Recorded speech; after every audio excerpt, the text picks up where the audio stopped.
আমরা বাঙালিরা ভোজনপ্রিয়, তাই যেখানে খাবার আছে সেখানেই আমরা আছি।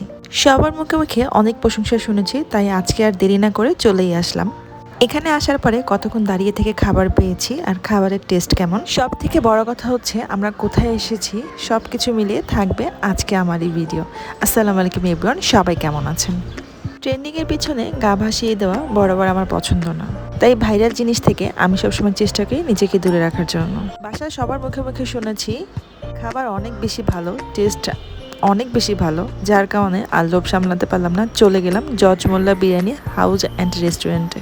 আপনারা মোটামুটি কম বেশি সবাই এই রেস্টুরেন্টটা চিনেন, বিরিয়ানির জন্য খুব বিখ্যাত। মেনলি এখানে ভিড় হয় রাত 10টার পরে, কিন্তু আমরা কিন্তু 8টার মধ্যে এখানে চলে গিয়েছিলাম। যত বেশি রাত হয় ততই ভিড় বেশি বাড়ে। যেহেতু সাথে ছোট বাচ্চা আছে তাই আর দেরি করিনি, তাড়াতাড়ি চলে গিয়েছিলাম। বাট যাওয়ার পরে দেখছি রাশ কিন্তু তখন অনেক বেশি ছিল, ঢুকতেই পারছিলাম না। দোকানের সামনে গেলেই বোঝা যাবে ওদের খাবারের টেস্ট কেমন। এর কারণ হচ্ছে ওদের খাবারের এত বেশি ভালো যে ঘ্রাণেই পেট ভরে যাচ্ছিল আর মনে হচ্ছিল কখন খাবারটা খাবো। ভিড় সামলিয়ে অনেক কষ্ট করে তারপরে ঢুকলাম ভিতরে। ঢোকার সময় কিন্তু আর চোখে দেখে নিচ্ছিলাম খাবারগুলো আর মনে হচ্ছিল কি মজা, কখন খাবো, অর্ডার দিব তারপরে আসবে। অনেক কষ্ট করে ভিতরে ঢুকলাম এবং ফাইনালি অনেক ফাইট করে আমরা সিট পেয়েছি।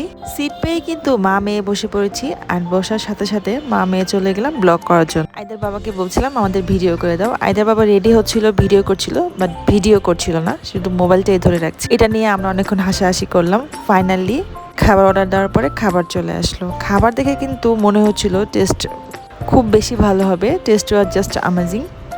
বাট আমি খুব হতাশ হয়েছি। ওদের খাবারের টেস্ট মাশাল্লাহ অনেক ভালো, test was just amazing.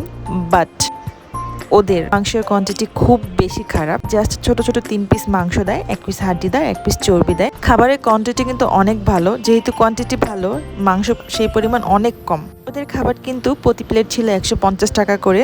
Rice quantity ঠিক আছে, বাট আমার মনে হচ্ছিল মাংস হিসেবে ওরা চাইলে আর 10-20 টাকা বাড়িয়ে দিয়ে মাংস কোয়ান্টিটি আর একটু বাড়িয়ে দিতে পারতো, তাহলে বিরিয়ানিটা খেতে আরো বেশি মজা লাগতো। এসে বললো জালি কাবাব আছে। আমরা তো খুবই মজা করে আগ্রহ নিয়ে বললাম জালি কাবাব দেওয়ার জন্য, বাট এটার টেস্ট খুব বেশি খারাপ। নামেই জালি কাবাব, বাট এটা হচ্ছে আমাদের ডালের বড়া, যেটাকে আমরা ডালের পেঁয়াজু বলে থাকি। বাট আমার কাছে সবকিছু মিলিয়ে মনে হচ্ছিল যতটুকু নামে ততটুকু কিন্তু ওরা কাজে না। এই খাওয়া দাওয়া শেষ করে লাস্টে আমরা চলে গেলাম ডেজার্ট আইটেমে, নিয়ে নিলাম ফিন্নি আইটেম। বাট এটা বলতে হবে ওদের ফিন্নি আইটেমটা খুব বেশি মজা ছিল। যদিও আমি ফিন্নি অত বেশি পছন্দ করি না, বাট তারপর আমি কিন্তু ফিন্নিটা শেষ করেছি কারণ টেস্ট ওয়াজ ভেরি গুড। খাবার কি আমি সবাইকে বলছিলাম আমার কাছে ডিফারেন্ট কিছু মনে হয়নি খাবারে, যার জন্য আমাদেরকে অনেক দূর থেকে ছুটে আসতে হবে।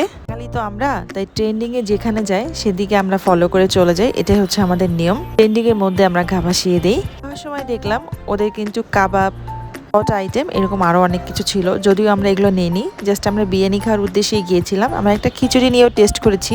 বাট সব কিছুই তো বললাম, এই ছিল আজকের দিনটা। আপনারা যেতে পারেন চাইলে।